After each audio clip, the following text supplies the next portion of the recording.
ओम नमो भगवते वासुदेवाय। गोदावरी नदी के तट पर सुब्रह्मण्येश्वर क्षेत्र में महर्षि दुर्वासा के दो शिष्य रहते थे, जो परमहंस ब्रह्मनिष्ठ और उपनिषद विद्या में पारंगत थे।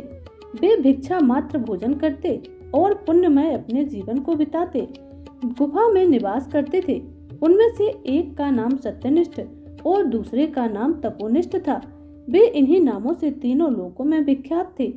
सत्यनिष्ठ सदा भगवान विष्णु की कथा में तत्पर रहते थे। जब कोई श्रोता अथवा वक्ता ना होता तब वे अपने नित्य कर्म किया करते थे। यदि कोई श्रोता उपस्थित होता तो उसे वे निरंतर भगवान की कथा सुनाते, और यदि कोई कथावाचक भगवान विष्णु की कल्याणमयी पवित्र कथा का गान करता तो वे अपने सब कर्मों को छोड़कर श्रवण में तत्पर हो उस कथा को सुनने लगते थे। वे बहुत ही दूर के तीर्थों और देव मंदिरों को छोड़कर तथा कथा विरोधी कर्मों का परित्याग करके भगवान की दिव्य कथा सुनते और श्रोताओं को भी स्वयं सुनाते थे। कथा समाप्त होने पर सत्यनिष्ठ अपना शेष कार्य पूरा करते थे। कथा सुनने वाले पुरुष को जन्म मृत्युमय संसार बंधन की प्राप्ति नहीं होती है, उसके अंतःकरण की शुद्धि होती है। भगवान विष्णु में जो अनुराग की कमी है वह दूर हो जाती है और उनके प्रति गाढ़ अनुराग उत्पन्न होता है। साथ ही साधु पुरुषों के प्रति सौहार्द बढ़ता है। रजोगुण रहित गुणातीत परमात्मा शीघ्र ही हृदय में स्थित हो जाते हैं। श्रवण से ज्ञान पाकर मनुष्य भगवत चिंतन में समर्थ होता है। श्रवण, ध्यान और मनन यह वेदों में अनेक प्रकार से बताया गया है। जहाँ भगवान विष्णु की कथा ना होती हो और जहाँ साधु पुरुष ना रहते हो, वह स्थान साक्षात गंगा तट ही क्यों ना हो, निसंदेह त्याग देने के योग्य है। जिस देश में तुलसी नहीं है अथवा भगवान विष्णु का मंदिर नहीं है, ऐसा स्थान निवास करने योग्य नहीं होता।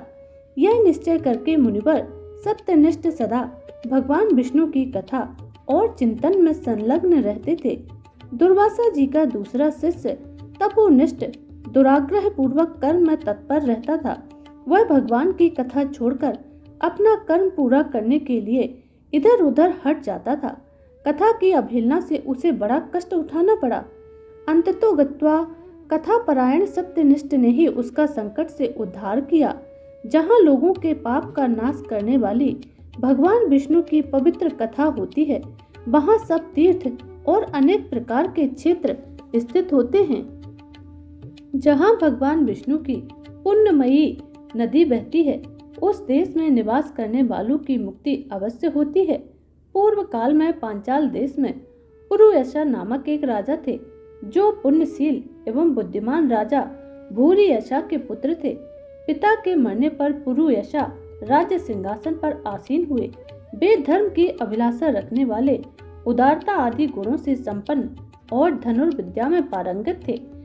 उन महामती नरेश ने अपने धर्म के अनुसार पृथ्वी का पालन किया। कुछ काल के पश्चात राजा का धन नष्ट हो गया।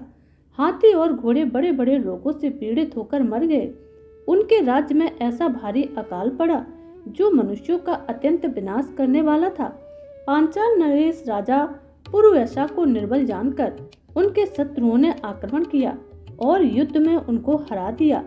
तदनंतर पराजित हुए राजा ने अपनी पत्नी सिखड़ी के साथ पर्वत की कंदरा में प्रवेश किया। साथ में दासी आदि सेवकगण भी थे। इस प्रकार छिपे रहकर राजा मन ही मन विचार करने लगे कि मेरी यह दशा हो गई है। मैं जन्म और कर्म से शुद्ध हूँ, माता पिता के हित में तत्पर रहा हूँ, गुरु भक्त उदार ब्राह्मणों का सेवक धर्म परायण रहा हूँ, सभी के प्रति दयालु देव पूजक और जितेंद्रिय भी रहा हूँ। फिर भी पता नहीं किस कर्म से मुझे यह दुख प्राप्त हुआ है। यह दुख देने वाली दरिद्रता मुझे मिली है। किस कर्म से मेरी पराजय हुई है और किस कर्म के फलस्वरूप मुझे यह गुफाओं में रहना पड़ रहा है। इस प्रकार वह राजा चिंता से व्याकुल होकर अपने सर्वज्ञ गुरु मुनि श्रेष्ठ याज और उपयाज का स्मरण करने लगे। राजा के आवाहन करने पर दोनों बुद्धिमान मुनीश्वर वहां आए। उन्हें देखकर पांचाल प्रिय नरेश सहसा उठकर खड़े हो गए और भक्ति भाव के साथ अपने गुरु को प्रणाम किया। फिर वन में पैदा होने वाली शुभ सामग्रियों के द्वारा उन्होंने दोनों का पूजन किया और बड़े ही विनीत भाव से पूछा, हे मुनिवर, मुझे किस कर्म की वजह से यह दरिद्रता और शत्रुओं से पराजय प्राप्त हुई है और किस कारण से मेरा वनवास हुआ है? मुझे अकेला रहना पड़ रहा है। ना ही मेरे कोई पुत्र है, ना भाई है और ना ही हितकारी मित्र है। मेरे द्वारा सुरक्षित राज्य में यह बड़ा भारी अकाल कैसे पड़ गया? यह सब बातें मुझे आप विस्तार पूर्वक समझाइए।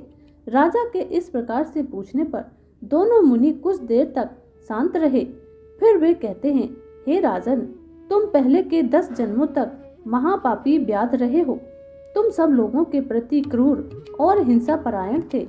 तुमने कभी लेस मात्र भी धर्म का पालन नहीं किया था। इंद्रिय संयम तथा मनोनिग्रह का तुम में सर्वथा अभाव रहा था। तुम्हारी जिह्वा किसी प्रकार भगवान विष्णु का नाम नहीं लेती थी।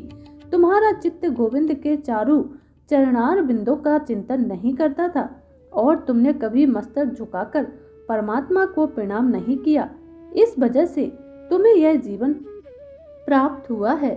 दुरात्मा व्याग का जीवन व्यतीत करते हुए तुम्हारे 9 जन्म पूरे हो गए।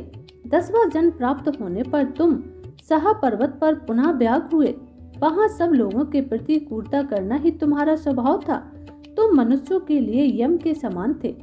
अपनी स्त्री के साथ रहते हुए राह चलने वाले पथिकों को तुम बड़ा कष्ट दिया करते थे। बड़े भारी सट थे। इस प्रकार अपने हित को ना जानते हुए तुमने बहुत वर्ष व्यतीत किए। जिनके छोटे छोटे बच्चे हैं, ऐसे मृगों और पक्षियों के वध करने के कारण तुम दयाहीन दुर्बुद्धि को इस जन्म में कोई पुत्र प्राप्त नहीं हुआ। तुमने सबके साथ विश्वासघात किया, इसीलिए तुम्हारे ऊपर कोई सहोदर या भाई नहीं हुआ।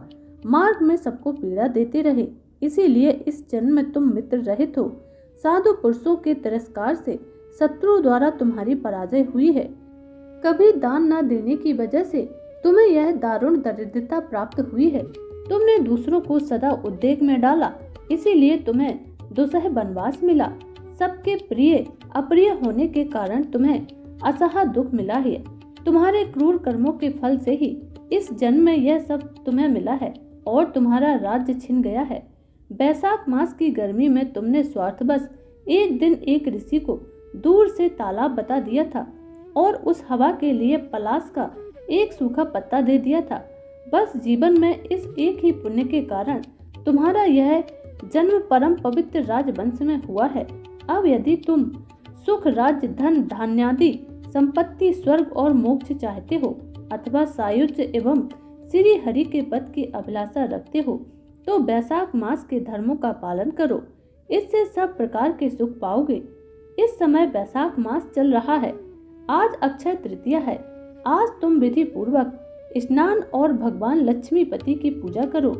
यदि अपने समान ही गुणवान पुत्रों की अभिलाषा करते हो तो सब प्राणियों के हित के लिए प्याऊ लगवाओ। इस पवित्र बैसाख मास में भगवान मधुसूदन की प्रसन्नता के लिए यदि तुम निष्काम भाव से धर्मों का अनुष्ठान करोगे तो अंतःकरण शुद्ध होने पर तुम्हें भगवान विष्णु का प्रत्यक्ष दर्शन प्राप्त होगा। यह कहकर राजा की अनुमति लेकर वह दोनों मुनिवर वहां से चले गए। जैसे ही वह गए, उनसे उपदेश पाकर महाराज पुरुयशा ने बैसाख मास के संपूर्ण धर्मों का श्रद्धापूर्वक पालन किया और भगवान मधुसूदन की आराधना की। इससे उनका प्रभाव बढ़ गया तथा बंधु बांधव उनसे आकर मिल गए। तत्पश्चात वे मरने से बची हुई सेना को साथ ले बंधुओं सहित पांचाल नगरी के समीप आए। उस समय पांचाल राजा के साथ राजाओं का पुनः संग्राम हुआ। महारथी पुरुयशा ने अकेले ही समस्त महाबाहु राजाओं पर विजय प्राप्त की। विरोधी राजाओं ने भागकर विभिन्न देशों के मार्गों का आश्रय लिया। विजयी पांचाल राज ने भागे हुए राजाओं की कोष 10 करोड़ घोड़े, 3 करोड़ हाथी, 1 अरब रथ, 10,000 ऊंट और 3 लाख खच्चरों को अपने अधिकार में ले लिया। बैसाख मास के महत्व से सब राजा भग्न मनोरथ को पुरुयशा को कर देने लगे और पांचाल देश में अनुपम सुकाल आ गया। भगवान विष्णु की प्रसन्नता से इस वसुधा पर उनका एक छत्र राज्य हुआ और गुरुता, उदारता आदि गुणों से युक्त उनके 5 पुत्र उत्पन्न हुए, जो ग्रस्त कीर्ति, घृष्टकेतु, घृष्टधुम्न, विजय और चित्रकेतु के नाम से प्रसिद्ध हुए। धर्म पूर्वक प्रतिपालित होकर समस्त प्रजा राजा के प्रति अनुरक्त हो गई। इससे उसी क्षण उन्हें वैशाख मास के प्रभाव का निश्चय हो गया। तब से पांचाल राज भगवान विष्णु की प्रसन्नता के लिए वैशाख मास के धर्मों का निष्काम भाव से बराबर पालन करने लगे। उनके इस धर्म से संतुष्ट होकर भगवान विष्णु ने अक्षय तृतीया के दिन उन्हें प्रत्यक्ष दर्शन दिया। तो बोलिए भगवान विष्णु की जय।